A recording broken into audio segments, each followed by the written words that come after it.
Greetings everyone, I hope you're all doing well today. In this video, I'm going to show you how to remove Yahoo search engine from your Google Chrome browser. Let's get started. When we search for something on Google Chrome, sometimes we get Yahoo search results. You can tell that Yahoo is the search engine being used by looking at the top left corner and the right-hand side of the page. However, most of us prefer to use Google for our research. Unfortunately, Chrome doesn't give us an option to change the search engine by default.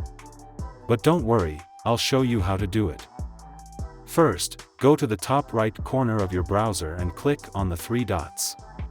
Then, select Settings. You will be taken to a new window where you can see some options such as Search Engine, Default Browser, and On Startup. Click on Search Engine. From here, you can select Google as your search engine. Once you've made these changes, your Google Chrome browser will always use Google as your search engine and open the Google homepage whenever you start the browser.